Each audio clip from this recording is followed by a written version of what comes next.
नमस्कार दोस्तों, मैं आपका स्वागत करता हूं और एक वीकली एनालिसिस वीडियो में। तो इस वीडियो में हम लोग मार्केट यानी निफ्टी और बैंक निफ्टी का वीकली एनालिसिस करेंगे।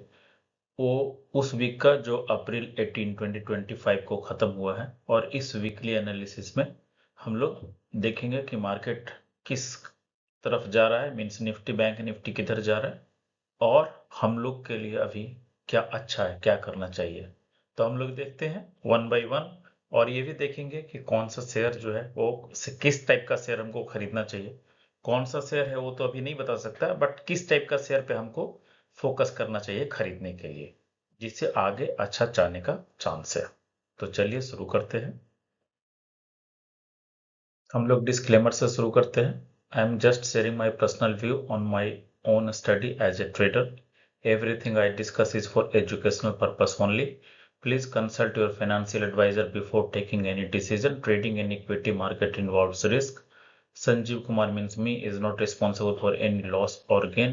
Most of the people incurred losses in trading, hence don't take trade on basis of this analysis. Just do your own analysis before taking any trade.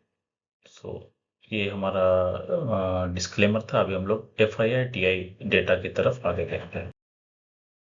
हम लोग last week यानी कि अप्रैल का जो third week है, अप्रैल 15 to अप्रैल 17, तो हम लोग देखते हैं FII ने स्ट्रॉन्ग बाई किया है। अगर हम लोग देख सकते हैं, फर्स्ट अप्रैल 15 को 6065, देन 16th को 3000, ऑलमोस्ट 4000, देन 17th को ऑलमोस्ट 4500 के आसपास बाई किया। तो टोटल जो FII ने बाई किया है वो 14,670, और DII ने ये वीक में सेल किया है, या यूँ कहे कि कंपैरेटिवली उन लोगों ने प्रॉफिट बुकिंग किया है, क्योंकि बहुत स्मॉल सेलिंग है। तो जैसे ही मार्केट बढ़ रहा है वो DII उसका फायदा उठा के स्मॉल सेलिंग कर रहा है। अगर हम लोग टोटल पूरे वीक का देखें तो टोटल जो बाउट है वो 14,670.14 करोड़ है, और जो टोटल DII ने सेल किया है वो 6,470.52। अगर हम इसको नेट का देखें कि कितना नेट बाई या सेल हुआ है, तो ओवरऑल नेट बाई हुआ है, और जो नेट बाई हुआ वो 8,200 करोड़ के आसपास बाई हुआ है। इट मीन्स कि 8,200 करोड़ मनी इंडियन मार्केट में आया है। अभी हम ये भी देख सकते हैं कि लास्ट वीक में जो डॉलर का वैल्यू है रुपीज में वो 85.39 है, जो लास्ट वीक में 86.10 था, उससे अच्छा हुआ है। अभी अमेरिका ने बहुत स्मार्टली चाइना के ऊपर 245 का टैरिफ लगा दिया, 245% का, और बाकी देशों के टैरिफ बढ़ाकर वो अभी 90 डेज होल्ड पे कर दिया है। तो ये इंडिया के लिए थोड़ा पॉजिटिव है, जिसके कारण जो है इंडियन मार्केट पॉजिटिव रिजल्ट ला रही है। लेकिन अभी आगे देखना होगा, क्योंकि चाइना इसका रिप्लाई जरूर देगा, और वो इंडियन मार्केट के लिए हो सकता है खबर अच्छी नहीं हो। अगर निफ्टी के मंथली एनालिसिस की हम बात करते हैं, तो अक्टूबर से लेके अक्टूबर 2024 से लेके फरवरी 2025 तक लगातार निफ्टी गिर रहा था, और इन 5 महीनों में लगभग 4100 पॉइंट नीचे गिरा। उसके बाद आया फरवरी के बाद मार्च महीना में 1400 पॉइंट ऊपर बढ़कर ऊपर बंद हुआ। मतलब ये 23,500 के लेवल तक ऊपर क्लोज हुआ मार्च महीने में। अभी अप्रैल महीने में थर्ड वीक में ओवरऑल देखें तो 300 पॉइंट ऊपर चढ़कर 23,800 लेवल पर निफ्टी जाकर क्लोज हुआ है। मतलब अभी मार्च और अप्रैल 2 महीनों में निफ्टी लगातार पॉजिटिव रिजल्ट दे रहा है। और वीकली एनालिसिस आगे देखते हैं। निफ्टी के अगर हम निफ्टी 50 के वीकली एनालिसिस की बात करें, तो अप्रैल महीने में फर्स्ट वीक में मार्केट 22,900 पॉइंट पर पहुंच गया। मीन्स मार्च से अप्रैल फर्स्ट वीक में 600 पॉइंट नीचे गिरा था। अगर अप्रैल सेकेंड वीक की बात करें, तो मार्केट वापस नीचे गिर के 21,700 तक नीचे पहुंच गया। मीन्स 1200 पॉइंट गिरा सिर्फ सेकेंड वीक में। फर्स्ट वीक में गिरा 600 पॉइंट, सेकेंड वीक में अगर हम लोग देख सकते हैं सेकेंड वीक में गिरा 600 पॉइंट, लेकिन ग्रीन कैंडल बनाकर रिकवर करते हुए 22,800 पर फाइनली क्लोज हुआ। अगर हम लोग अप्रैल थर्ड वीक की बात करें तो यहाँ पर 23,850 तक रिकवर कर गया और बोल सकते हैं टोटल 1050 पॉइंट्स मार्केट ऊपर क्लोज हुआ। April second and April third week में टोटल मार्केट 2100 पॉइंट ऊपर चढ़ा है, जो अगर हम लोग यहाँ ग्रीन कैंडल में सबसे नीचे लेवल पे देखें और उसके बाद वाले ग्रीन कैंडल को ऊपर लेवल पे देखें तो total 2100 points market up move किया है ये 2 वीक्स में। इसका मतलब जो निफ्टी है वो काफी स्ट्रॉन्ग रिकवरी दिखा रहा है। जो लास्ट वीक है मार्केट का, उसमें ओपन केवल 3 दिन ही था। तो अगर हम लोग डेली बेसिस पे देखें तो हम देख सकते हैं कि लास्ट 3 कैंडल का अगर हम एनालिसिस करते हैं तो लास्ट 3 कैंडल में अगर जो हम सबसे पहले जो लेफ्ट साइड का रेड कैंडल है और उसके पहले का ग्रीन कैंडल है उस दोनों का डिफरेंस देखें तो देख सकते हैं कि मार्केट अप्रैल 15 को फर्स्ट डे यानी कि फर्स्ट मार्केट डे जो स्टार्ट हुआ अप्रैल 15 को, तो 500 पॉइंट सीधे जंप लगाकर ऊपर रेड कैंडल में थोड़ा नीचे आने के बाद क्लोज किया। उसी के बाद हम छोटा सा ग्रीन कैंडल देखते हैं तो 16 अप्रैल को छोटा सा ग्रीन कैंडल बनाकर 150 पॉइंट ऊपर चढ़कर क्लोज हुआ और थर्ड डे यानी कि 17 अप्रैल को मार्केट 400 पॉइंट का green candle strong green candle बनाकर ऊपर क्लोज हुआ। इस तरह से मार्केट ऑल 3 डेज जो तीनों दिन है इस वीक का ऊपर चढ़कर पूरा क्लोज किया है। इसका मतलब है निफ्टी 50 जो है वो काफी स्ट्रांगली रिकवर कर रही है। अभी हम एक चीज और देख सकते हैं कि हम जो लास्ट ग्रीन कैंडल है उसके बराबर लेवल पे लेफ्ट साइड में जाते हैं तो देखते हैं कि ये पुराना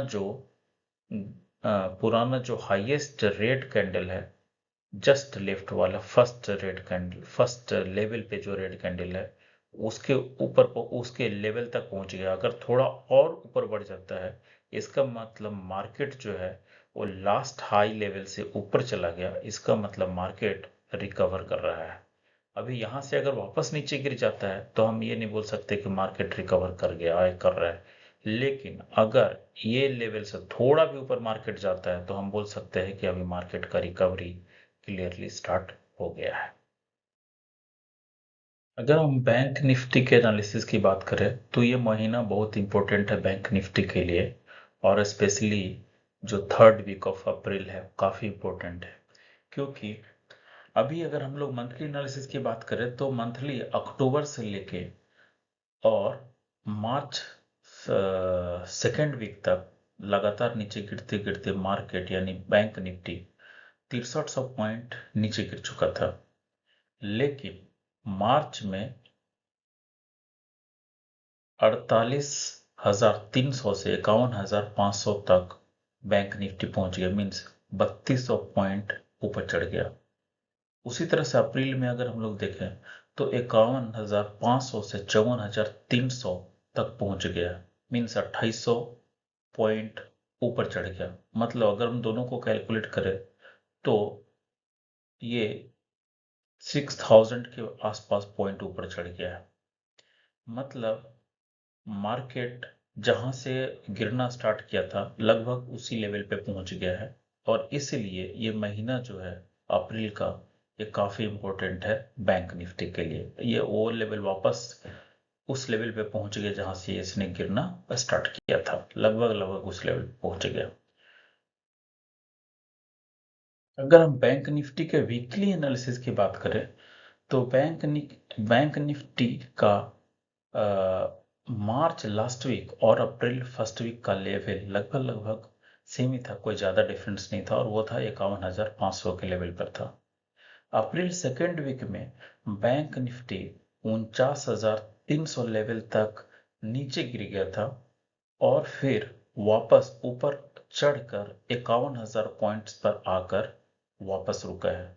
अप्रैल थर्ड वीक में देखें तो 3300 पॉइंट ऊपर चढ़कर उस लेवल पर पहुंच गया जहां से अक्टूबर 2024 में गिरना शुरू किया था। मींस बैंक निफ्टी अभी उस लेवल पे पहुंच गया जहां से इसने गिरना स्टार्ट किया था।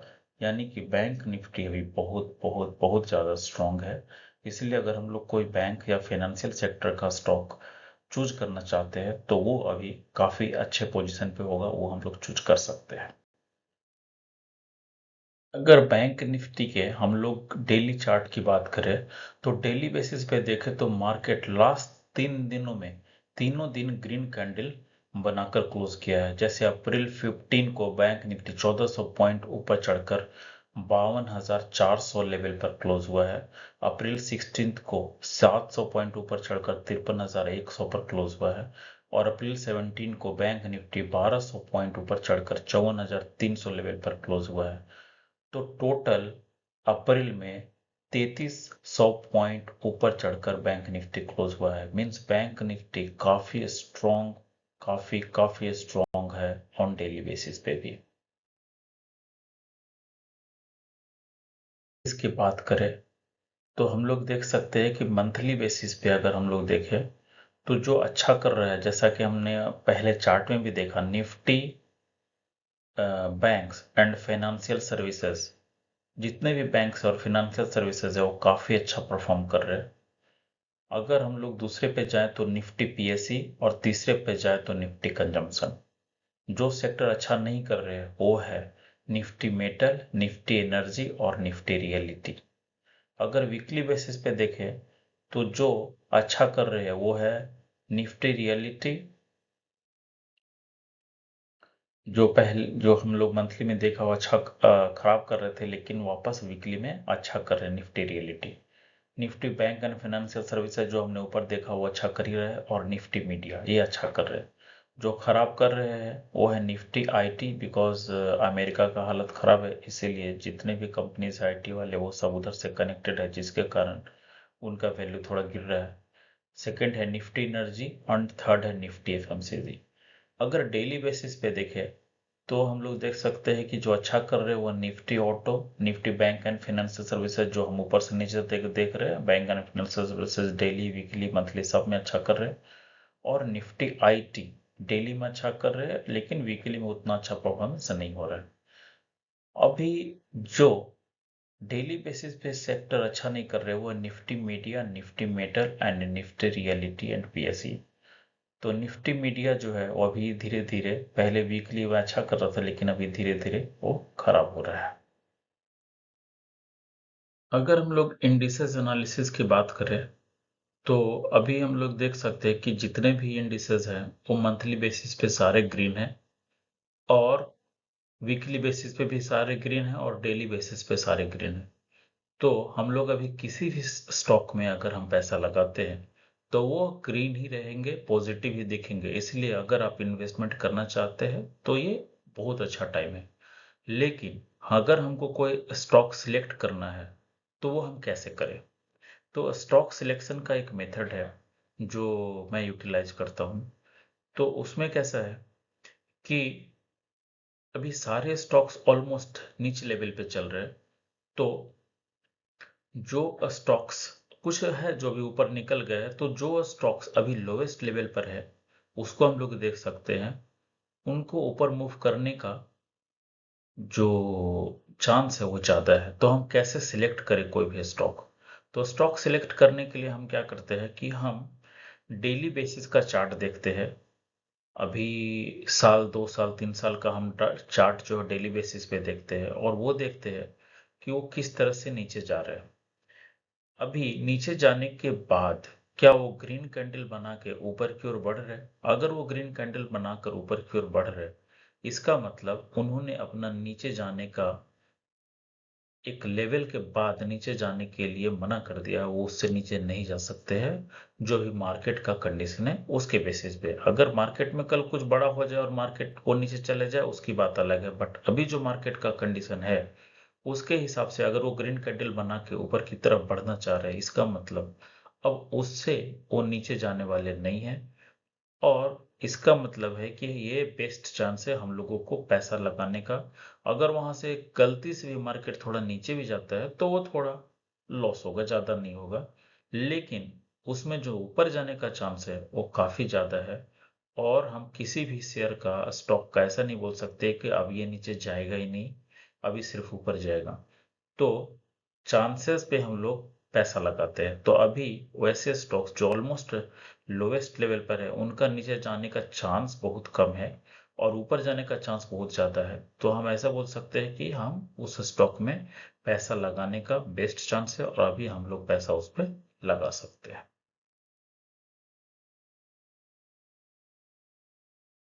जो अभी स्टॉक सिलेक्शन का मैं मेथड बता रहा था उसको हम इस एग्जांपल से समझ सकते हैं जो आपको दिख रहा है। तो हम लोग needed proper graph for the stock when it is going upside after touching bottom of stock। तो हम लोग ये देख सकते हैं, ये ग्राफ है जो ऊपर से शुरू हुआ, ये मार्केट नीचे गया, फिर वापस ऊपर गया, फिर नीचे गया, फिर थोड़ा ऊपर नीचे करते करते लास्ट में जो हमारा ग्रीन लाइन दिख रहा है लेफ्ट टू राइट, उस लेवल पे ये उस लेवल से भी नीचे गया और अब धीरे धीरे ऊपर चढ़कर उस लेवल पे आ गया है। तो वो लेवल पे हमको स्ट्रॉन्ग सपोर्ट दिख रहा है क्योंकि इसके पहले वो उस लेवल से ही ऊपर चला गया था। तो ये लेवल काफी स्ट्रॉन्ग सपोर्ट है और इस लेवल से इस शेयर का मार्केट ऊपर ही जाने वाला है। अब हम लोग ये चीज देखते हैं कि चलो ये मार्केट तो में ये स्टॉक ऊपर जाएगा, ऐसा तो बहुत सारे स्टॉक मिलेंगे, फिर हम कौन से ले। तो हम उसमें सेकेंड चीज देखेंगे, मूवमेंट जो है वो 3 to 5% अपसाइड और डाउनसाइड होना चाहिए। क्योंकि 3 to 5% होगा तो हमको एक दिन में थोड़ा प्रोग्रेस दिखेगा, दूसरे दिन थोड़ा प्रोग्रेस दिखेगा। अगर वो पॉइंट में होगा तो हमको ज्यादा कुछ प्रोग्रेस नहीं दिखेगा, ज्यादा प्रॉफिट भी नहीं मिलेगा। थर्ड है कि हम ऐसे स्टॉक को सिलेक्ट करें जिसका फंडामेंटल स्ट्रांग हो। नहीं तो कोई भी स्टॉक सिलेक्ट करेंगे और कल वो गिरते गिरते बहुत नीचे गिर जाएगा और हमने जो भी पैसा लगाया वो पूरा डूब जाएगा। इसीलिए अच्छा है कि हम ऐसे स्टॉक पे लगाए पैसा जिसका फंडामेंटल स्ट्रांग हो। तो आज यहीं पे इसको खत्म करते हैं and thank you for watching. Please subscribe my channel, share the video and like the video, and we will meet again in the next video. Thank you, धन्यवाद, नमस्कार।